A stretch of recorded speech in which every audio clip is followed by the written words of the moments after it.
El ángel del ático. Tennessee Williams. La desconfianza es la enfermedad laboral de las caseras, y el largo contacto con ellas me ha dejado un oscuro sentido de culpa del que probablemente nunca me libraré. El trauma inicial al respecto me lo produjo una casera que tuve en el viejo barrio francés de Nueva Orleans cuando yo tenía escasamente 20 años. La mujer era el arquetipo de la casera desconfiada. Tenía una habitación para ella sola, pero prefería dormir en un camastro plegable en el vestíbulo del piso bajo para que ninguno de sus inquilinos pudiera entrar o salir del establecimiento sin su permiso, concedido a regañadientes. Cuando por fin me marché de allí, engañé a la mujer. Me largué por un balcón utilizando un par de sábanas. Estaba a kilómetros de la ciudad, en el viejo Spanish Trail camino del oeste, antes de que la vieja se enterara de que había conseguido eludirla. El vestíbulo del piso bajo de esta pensión de la calle Bourbon estaba totalmente a oscuras. Uno tenía que ir a tientas con una cautelosa repugnancia, pasando los dedos por el enlucido húmedo y cuarteado de la pared, hasta que llegaba a la puerta o al pie de la escalera. Uno nunca alcanzaba alguno de esos dos sitios sin que lo advirtiera la vieja. Su figura fantasmal se alzaba como un rayo del camastro haciendo un ruido metálico. Pronunciaba una sílaba, ¿quién? Si no quedaba satisfecha con la identificación que le dabas, o sospechaba que te llevabas el equipaje y escapabas furtivamente, o traías a alguien para el disfrute carnal, se encendía una cerilla flotando en el suelo y se alzaba hacia ti durante unos momentos. A esta vacilante luz sobrenatural, la mujer clavaba con recelo sus ojos en ti hasta que sus dudas desaparecían, y si esperabas podías oír murmullos hoscos y groseros como los de cualquiera de los borrachos de los bares del barrio. Era una mujer de una desconfianza paranoica y su desconfianza con respecto a mí era ilimitada. Muchas veces entraba en mi habitación con el periódico de la mañana y leía en voz alta algún artículo referido a un acto delictivo en el barrio. Después de la lectura me examinaba atentamente buscando algún cambio culpable en mi expresión, y yo casi siempre satisfacía su desconfianza con un intenso rubor y la incapacidad para devolverle la mirada. Estoy seguro de que la mujer me había atribuido docenas de delitos y solo estaba esperando algún dato concreto para llamar a la policía, uno de cuyos capitanes, me había advertido, era primo carnal suyo. La casera era víctima de los sablistas, lo que debe tenerse en cuenta en defensa suya. Ninguno de sus inquilinos pagaba con regularidad. Algunos seguían en sus habitaciones durante meses y meses con solo promesas de futuros pagos. Uno de ellos era una viuda que se llamaba la señora Wayne. La señora Wayne era la más hábil mal pagadora de la casa. Incluso se las arreglaba para conseguir cosas de la patrona. Su fortuna residía en su labia. Era una narradora maravillosa de historias tremendamente morbosas y obscenas. Siempre que olía que cocinaban comida, abría rápidamente su puerta y se lanzaba pasillo adelante con un caso jaspeado azul y blanco que mantenía coquetamente ante su pecho como si fuera un abanico de encaje. Era indudable que estaba medio muerta de hambre y el olor de la comida la ponía en funcionamiento como una potente droga, pues entonces hacía gala de una brillantez poco frecuente en su charla. Llamaba con la mano a la puerta de la que procedía el tentador aroma, pero entraba antes de obtener cualquier tipo de respuesta. La lengua se le disparaba antes de haber entrado del todo, y no había ninguna grosería sobre que la echarían a la fuerza de la habitación que consiguiera desanimarla. Había algo en la anciana que daba pena y que se imponía.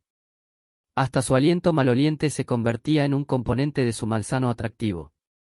Para mí era el espectáculo de tanta vitalidad heroica en un pozo tan agotado lo que me hacía sentir afecto por la viuda. Yo nunca cocinaba en mi dormitorio del ático. Solo me encontraba con la señora Wayne en la cocina de la patrona las veces que me había ganado la cena por hacer pequeños trabajos en la casa.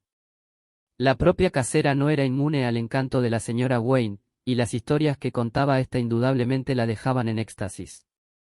Cuando ponía cosas al fuego siempre añadía, si a la muy puta le llega el olor de esto, no habrá nada que la pueda detener. 8 años después esos personajes desaparecieron, la tierra se los tragó, las paredes los absorbieron como a la humedad. Era indudable que la anciana señora Wayne y su abollado cacharro de cocina habían desaparecido entre protestas, y no estoy completamente seguro de que con ellos el mundo no haya perdido el mayor genio patológico desde Baudelaire o Poe. Su tema de conversación favorito era la muerte de parientes y amigos a los que había cuidado con la vista y el oído atentos para que no se le escapara ningún detalle de sus agonías. Su memoria los reproducía en la cocina de la casera de modo tan gráfico que yo mismo me sentía enfermo de espanto, sin embargo tan fascinado, que el riesgo a quedarme sin ganas de tomar una cena ganada con tanto esfuerzo no se imponía a las ganas de taparme los oídos. La patrona estaba igualmente hechizada. Poco a poco sus roncos murmullos de incredulidad y sus gestos impacientes daban paso a un placer tan morboso que se le aflojaban las mandíbulas y babeaba. Una mirada perdida, como si estuviera hipnotizada, asomaba a sus ojos habitualmente incisivos como alfileres. Mientras tanto, la señora Wayne, con el caso sujeto delante del pecho, hacía un lento y oblicuo movimiento de aproximación al gran fogón de la cocina. Era tan potente su hechizo que incluso cuando de hecho levantaba la tapa de la cazuela con el guisado y se servía algo de su contenido en el caso, aunque la mirada de la casera seguía sus movimientos, no parecía que se diese cuenta de ellos. No hasta que la desventurada protagonista de la historia había llegado a la desgraciada conclusión final, los ojos se le salían de las órbitas y unos efluvios fantasmales empapaban la ropa de su cama, y entonces el encanto perdía la suficiente fuerza para permitir que los oyentes de la narración se dieran cuenta con claridad de lo que pasaba más allá de la escena representada.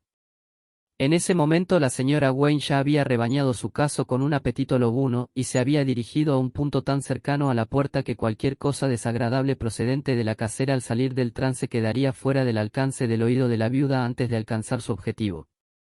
En aquella vieja casa el silencio era mortal, y si no las altas paredes enyesadas sonaban como alarmas anunciando fuego debido a voces airadas, a riñas sobre el uso del retrete, acusaciones de robo o amenazas de expulsión. Yo no tenía puerta en mi habitación, que estaba en el ático, solo una andrajosa cortina que no evitaba la andanada de miserias humanas que explotaban con tanta frecuencia.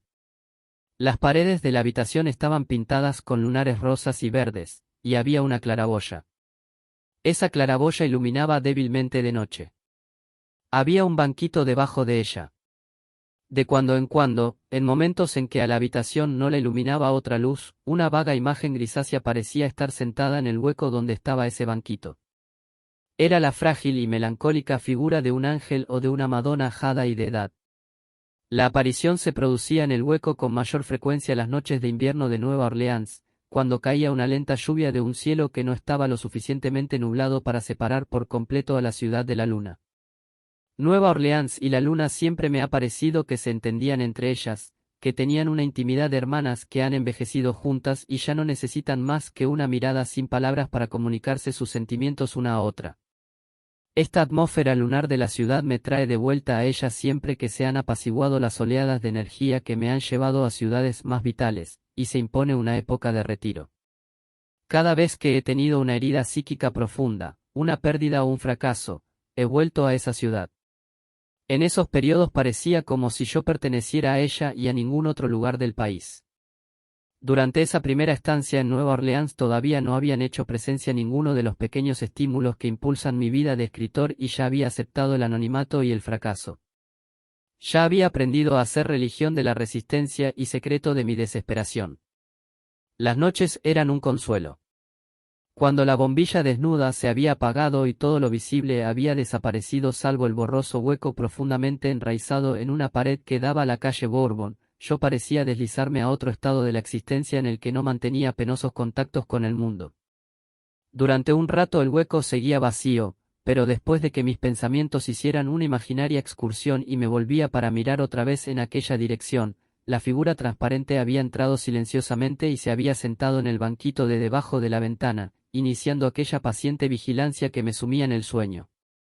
Las manos de la figura estaban recogidas entre los ropajes incoloros del regazo y los ojos se clavaban en mí con una mirada amable, nada interrogadora, que yo llegaba a recordar como la propia de mi abuela durante su enfermedad, cuando yo iba a su habitación y me sentaba junto a su cama y quería decir algo o poner mis manos sobre las suyas, pero no podía hacer ninguna de las dos cosas, pues era consciente de que si hacía alguna me desharía en unas lágrimas que la preocuparían aún más que su enfermedad. La aparición de esta figura gris en el hueco precedía unos pocos instantes al momento de quedarme dormido.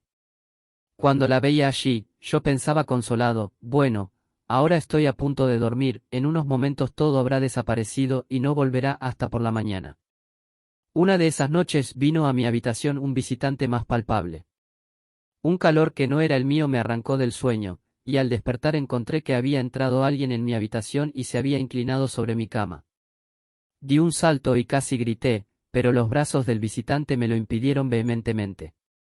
Susurró su nombre, que era el de un artista tuberculoso que dormía en la habitación de al lado. Quiero, susurró. Con que me volví a tumbar y le dejé que hiciera lo que quisiese hasta que terminó. Luego, sin decir nada, se levantó y salió de mi cuarto. Durante los momentos siguientes le oí toser y murmurar para sí mismo al otro lado de la pared que nos separaba. Pero al final me volví a adormecer. Eché una ojeada al hueco de debajo de la claraboya. Sí, allí estaba el ángel. Me pregunté si habría contemplado las cosas extrañas que habían pasado y cuál sería su actitud hacia las perversiones del deseo. Pero no hubo la más mínima señal. Las dos manos sin peso seguían sujetándose sin fuerza una a otra entre el ropaje incoloro del regazo, los fríos y solidarios ojos grises en la cara levemente nacarada estaban tan inmóviles como los de una estatua. Noté que había dejado que se produjera el acto, y que ni lo desaprobaba ni lo aprobaba, de modo que me volví a dormir. No mucho después del episodio de mi habitación, el artista estuvo implicado en una escena espantosa con la casera. Su enfermedad entraba en la fase final, tosía todo el tiempo pero se las arreglaba para seguir trabajando. Hacía dibujos rápidos en el Tuperatz, que estaba a la vuelta de la esquina, en Toulouse. No se fiaba de nadie ni de nada. Vivía en un mundo completamente hostil a él, implacablemente hostil, y nadie podía atravesar las paredes que le rodeaban durante más tiempo que el que duraban los frenéticos momentos de deseo que le dominaban. No cedía a la fiebre mortal que le afectaba los nervios.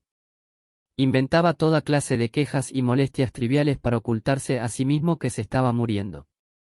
Uno de estos subterfugios a los que recurría por la noche era lo mucho que le molestaban las chinches.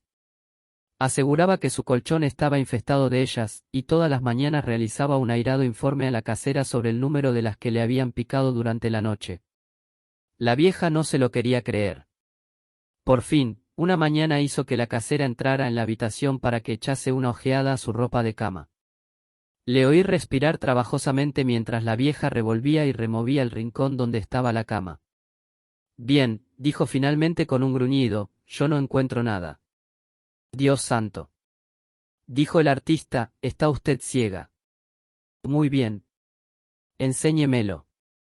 ¿Qué hay en esta cama? Mire esto. Dijo el artista. ¿Qué? Esa mancha de sangre de la almohada. ¿Y qué? Aplasté ahí a una chinche tan grande como una uña mía. Juá, juá, juá. Soltó la casera.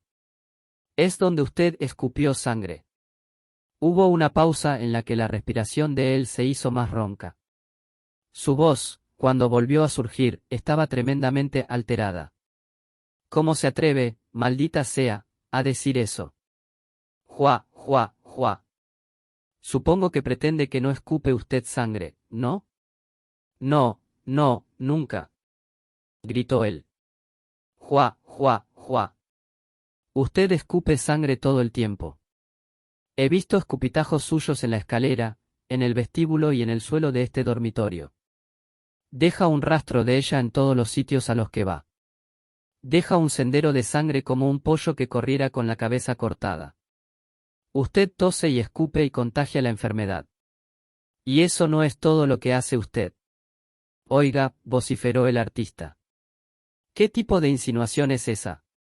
Juá, juá, juá. Yo no insinúo nada, se trata de hechos sabidos. Fuera. Gritó él. Estoy en mi casa y digo lo que me apetece. Lo sé todo de los degenerados del barrio como usted. Por algo llevo 10 años alquilando habitaciones en el barrio. Una panda de mestizos, de borrachos y degenerados, con tipos así es con quienes me las tengo que ver. Pero usted es el peor de todos, nadie le gana. Y no solo aquí, también en el Tuperatz. Su espantoso proceder se ha convertido en el tema principal de conversación del local donde usted trabaja. Tiene lleno de escupitajos el caballete.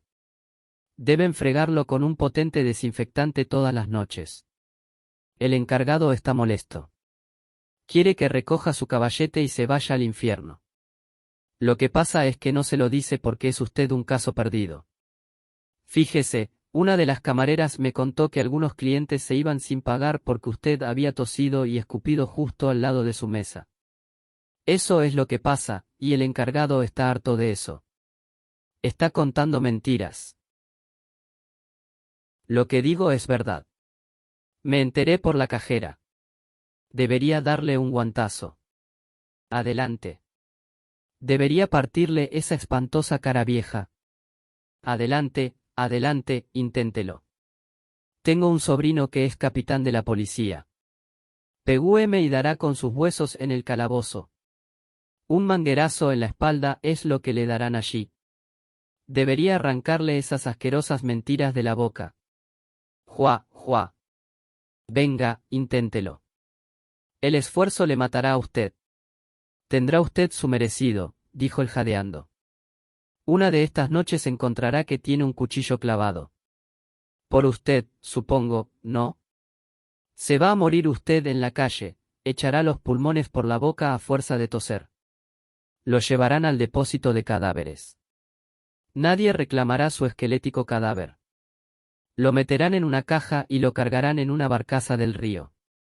Y cuanto antes mejor, además. Un caso como el suyo es una amenaza y un peligro público. No tiene derecho a ser un riesgo para las personas sanas. Debería ir usted al pabellón de beneficencia del San Vicente. Es el sitio adecuado para una persona que se está muriendo y que no tiene la cordura de darse cuenta de lo que de verdad le pasa en lugar de andar protestando de que las chinches le manchan de sangre la almohada. ¡Ac! Chinches. Usted es la chinche que mancha de sangre todas estas sábanas. Es usted, y no las chinches, lo que deja tan hecho una pena el tupératz que tienen que restregarlo con lejía todas las noches. Es usted, y no las chinches, el que hace que los clientes se marchen sin pagar. El encargado no está molesto con las chinches, sino con usted. Y si no se marcha usted por su propia voluntad, se va a enterar muy pronto. Tampoco yo le quiero aquí. No, después de las amenazas y de la escena que ha montado esta mañana. Quiero que recoja todas sus porquerías, todos sus pañuelos sucios y sus frascos, y se largue de aquí antes de las 12, oh por Dios, por el mismo Jesucristo, que cualquier cosa que deje irá directamente al incinerador. Yo misma la recogeré con un palo de 3 metros y la tiraré al fuego, porque nada de lo que haya tocado usted es seguro para el contacto humano. El artista salió corriendo de la habitación, le oí correr escalera abajo y salir del edificio. Fui a la claraboya del hueco y le vi dando vueltas enloquecidas por la calle. Estaba loco de ira. Un camarero del restaurante chino salió y le agarró del brazo, un borracho de un bar razonó con él. El joven sollozaba y se lamentaba, andaba de una puerta a otra de los antiguos edificios hasta que el borracho se las arregló para meterle en un bar. La casera y una negra gorda y vieja que trabajaba en la casa quitaron el colchón del joven de la cama y lo arrastraron hasta el patio. Lo metieron por la trampilla de hierro del incinerador y le prendieron fuego, manteniéndose a una distancia prudente para verlo arder. La patrona no estaba contenta con solo la quema, soltó un largo parlamento a voz en grito con respecto a él. No lo quemamos porque tenga chinches, gritaba. Quemó este colchón porque lo han contagiado. Uno con tisis ha estado tumbado en él, un degenerado asqueroso y un mentiroso. Siguió y siguió hasta que el colchón quedó completamente consumido, y aún después continuó. Luego mandó a la vieja negra al piso de arriba para que se llevase las pertenencias del joven. Había empezado a llover y, a pesar de las protestas de la casera, la negra colocó todas las cosas debajo del platanero del patio y las tapó con un trozo de linóleo desechado que sujetó con unos ladrillos. A la puesta de sol el joven volvió a la casa. Le oí toser y jadear bajo la lluvia del patio mientras recogía sus cosas de debajo del fantástico paraguas verde y amarillo del platanero. Parecía que estaba hablando de todas las cosas malas que había padecido desde que había venido a este mundo, pero al final sus quejas se centraron en la pérdida de un peine precioso. «¡Ay, Dios mío!», murmuraba. «Me ha robado el peine, tenía un peine precioso que me dio mi madre, un peine de concha de tortuga con un mango de plata y perlas. Ha desaparecido, me lo han robado, y el peine perteneció a mi madre». Al final lo encontró, o el joven renunció a su búsqueda, pues las palabras se interrumpieron. Una plateada y húmeda quietud se impuso en la casa de la Bourbon como si el día y la noche hubieran terminado con lo que tenían que hacer allí, y en mi habitación las manillas luminosas de un reloj y el gris borroso del hueco eran lo único del mundo visible que permanecía. El episodio puso fin a mi residencia en la casa. Las noches siguientes el transparente ángel gris dejó de aparecer en el hueco de debajo de la claraboya y el sueño tuvo que acudir sin ninguna sanción maternal. Con que decidí terminar con mi estancia en la pensión. Notaba que la delicada anciana Angélica me había dado a entender que debía irme, y que si me volvía a visitar alguna vez, sería en otro momento y en otro lugar, que todavía no han llegado. Fin.